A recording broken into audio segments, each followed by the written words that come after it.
Okay, we're going to start with the nation. Governors meet today over new APC convention date.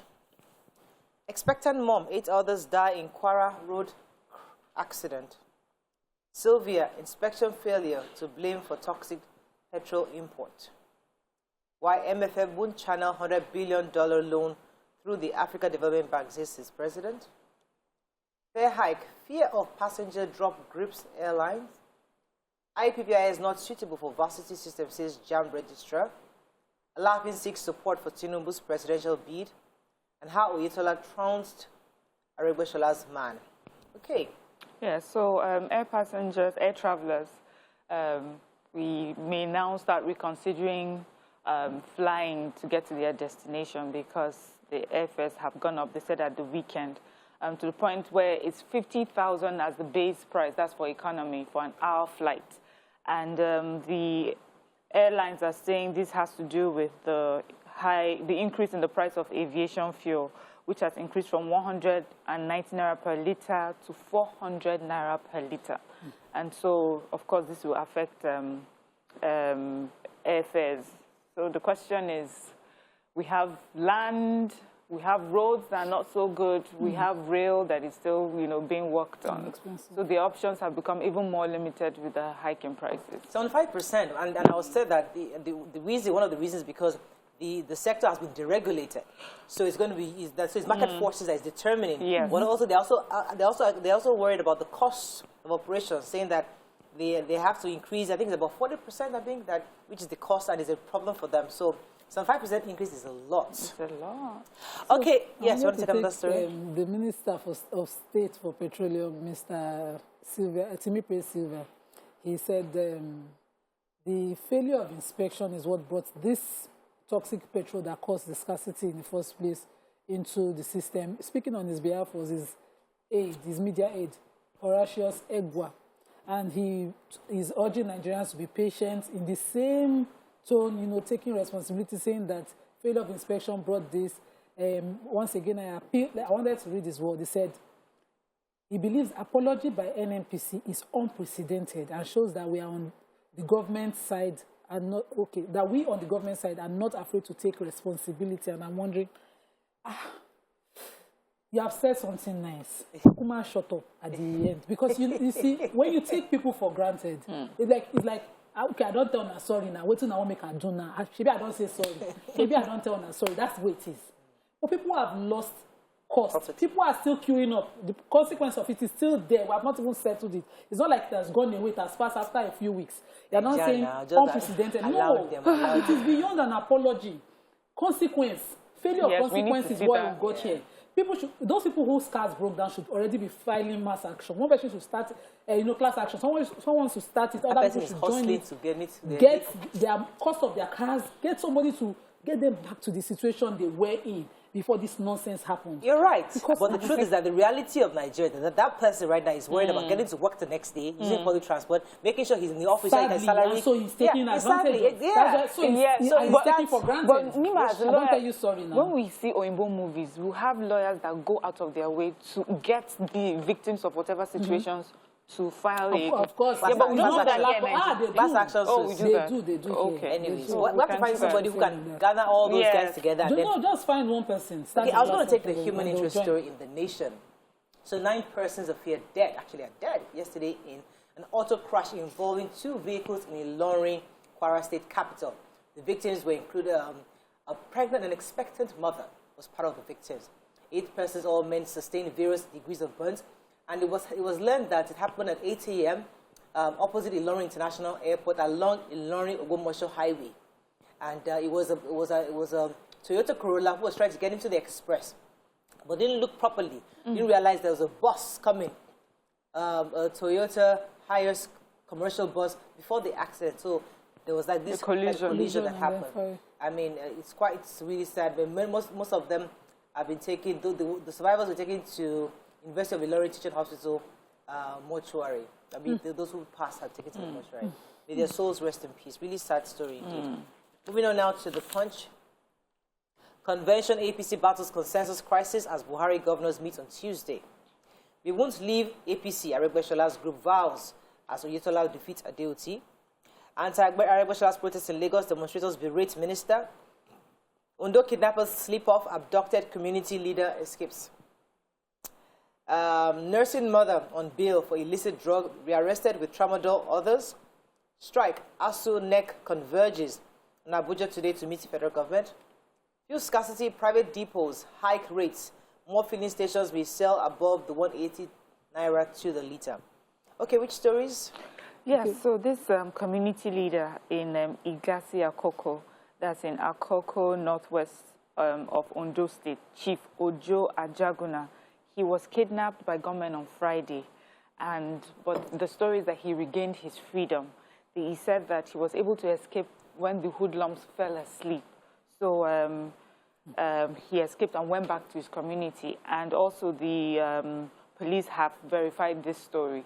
I was just saying that it reminds me of the story of in the Bible where the disciples were locked up, the apostles were locked up in prison, and then the angel came and opened the gates and they walked out. So probably this is what happened with this man.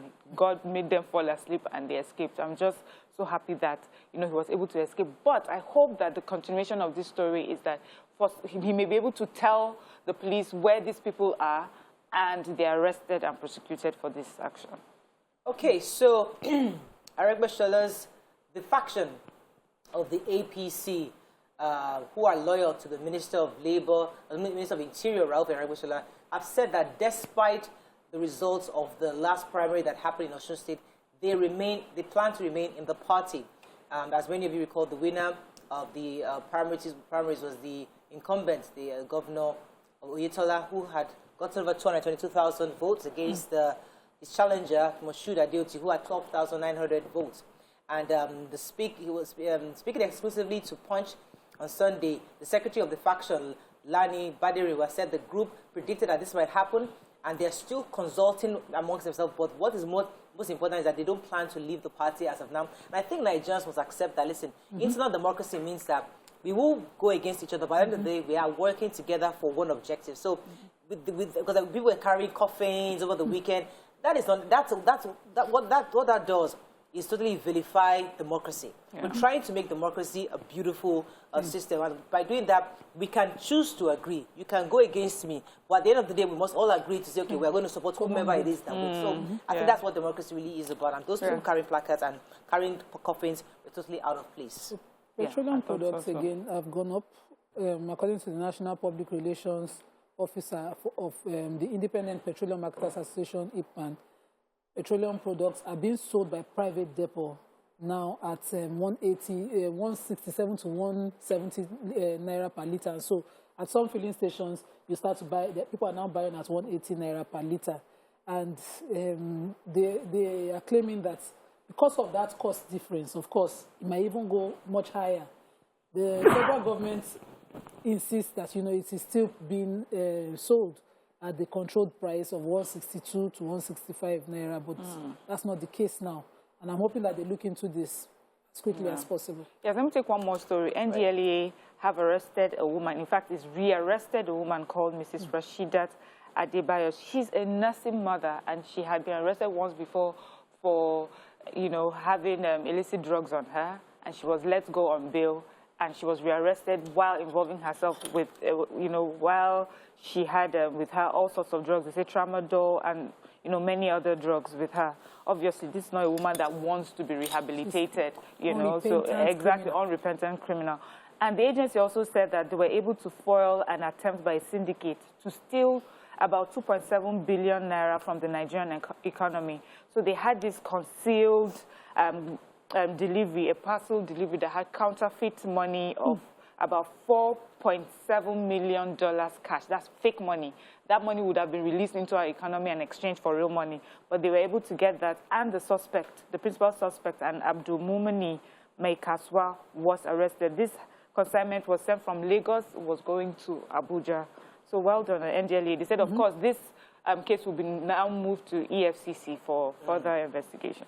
So the battle to get the APC's national chairman is still ongoing. There's still continuous meetings.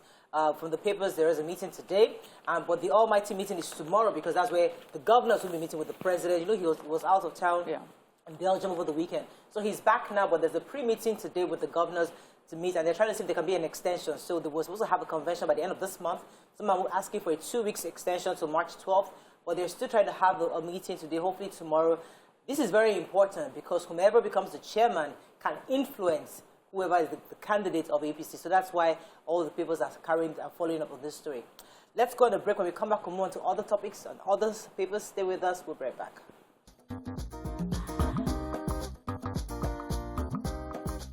Stay tuned. Your View will be right back. Thanks for staying with us. We're still reviewing the papers. We have the Daily Sun, Abba Kyari, others in fresh drug deal scandal. Anglican primate hails Uzodimma on infrastructure development. 2023, push for Jonathan's return gains momentum. Kano mobilized members to produce Buhari's successor, says Ayokunle. Fuel scarcity, diversion, low supply compound motorist commuters' woes. Convention APC governors meet to decide new dates, may settle for second week in March. And NAFDAC impounds toxic animal hides imported for human consumption. Which story? Abba Kyari here. So this report says that an unreported unreported seizure of about 3 billion naira worth of tramadol was seized by Abba Kyari's team last year. Until today, they didn't report, but they got the story, and the NDLE is now investigating it. The NDLE has also gone to court to get an extension of the time within which they can detain him. Along with Abba Kyari, they are detaining ACP Sunday J. Ubwa, ASP Bawa James, Inspector Simon Agirgba, and Inspector John Nuhu. These are his accomplices, of course, as members of the IRT. They seized these tramadol consignments in the warehouse in Lagos, supposedly imported by a pharmacist who probably, I want to believe, has his papers. But because of their kind of work, they sort of took it, and now there's no trace of the tramadol so seized. So it's like they've already sold it and already made away with the proceeds of the sale. Okay. So there's a group called the Citizens Network for Peace and Development, and they're asking that they're pushing for former President Goodluck Jonathan to succeed our current president that's run for the 2023 presidential election. They say that they are ready to mobilize at least 8 million citizens to return Jonathan to Aso Rock. They say that he's a man of integrity and that it will be, that it's important that, Nigerians come together to push such a man back into office. They're asking him to leave PDP oh, come yes, to that's APC. It. Yes, and they're asking him to leave PDP to come to APC to do that. Interesting times. I mean, very interesting. I love the way all the players are coming out. We'll see, at the end of the day, by this end of the year, we'll start knowing who are running for.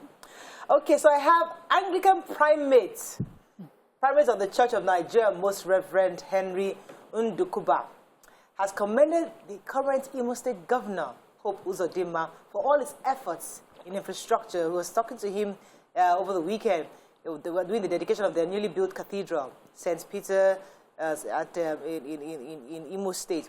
And they were saying that, Your Excellency, I drove through Orlu yesterday, and I saw the road you are doing from Owerri to Orlu. There's and also others around the state saying that he's doing a good job. And of course, the governor, those kind of things pumps up politicians. Just God will grant you peace, and God will grant us all peace in Nigeria. Amen. And pray for him. And it's interesting to take that story because we'll be talking to somebody that might not agree with that statement. Besides that, how many years has Uzodimma done us? Less than his 4 years, though.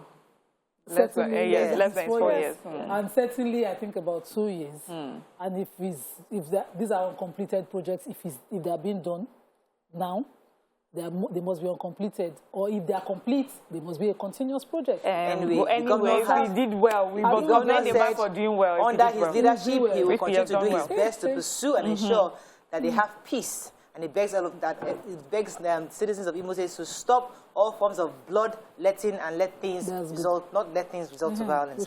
Okay, our final paper is the Nigerian Tribune. We don't have so many papers today. 6 days to APC convention, uncertainty over delegates list. Medical professionals give divergent views on COVID-19 vaccine production. NAFDAC impounds 120 tons of chemical-laden hide skin.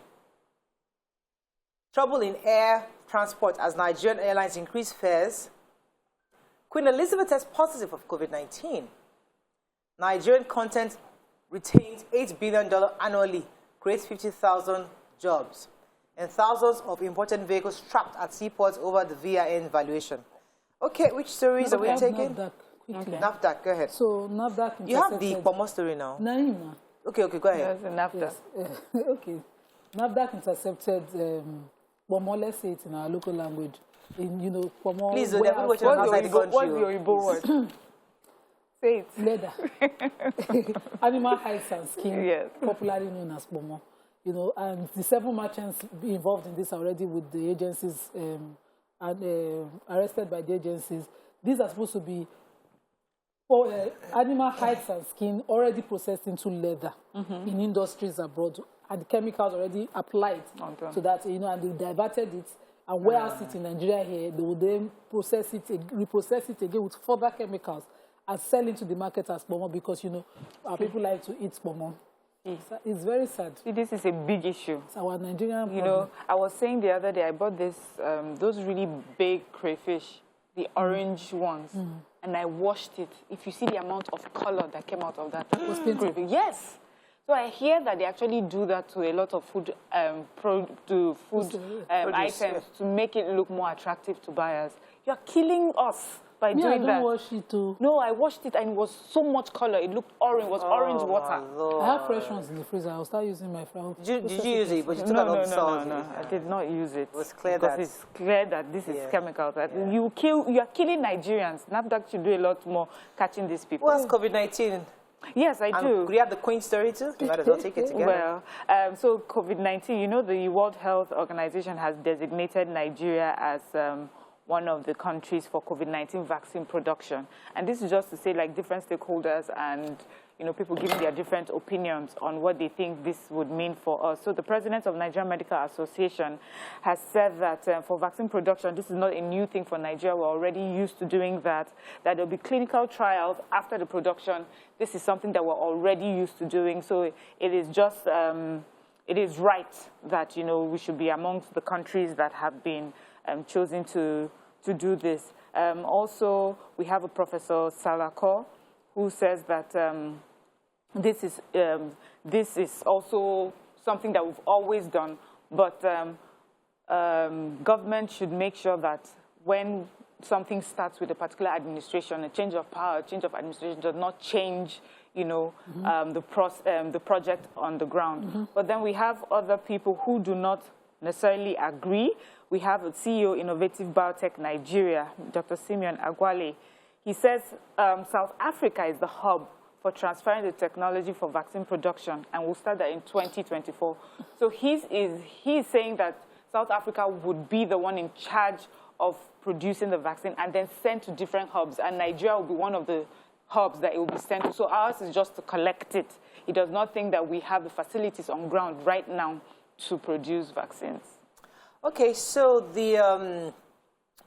there's a group that has been complaining, I think, about the clearing agents actually have been complaining. They've raised an alarm about the several vehicles that have been trapped at the ports due to the vehicle identification number policy. According to the spokesperson, this policy was introduced on all imported vehicles by the federal government, and they're saying that they've called for the cancellation of the policy, saying that it's not helping the nation's economy as it lacks predictability and not unable to drive revenue.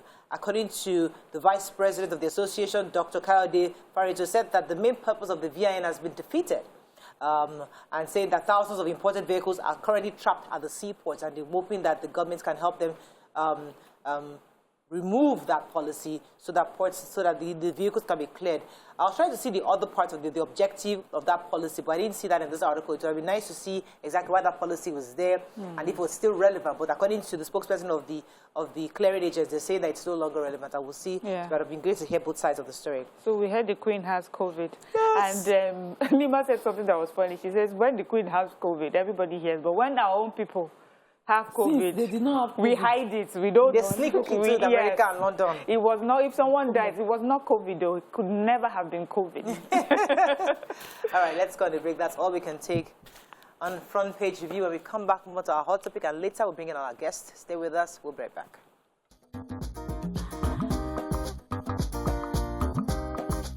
Stay tuned. Your view will be right back.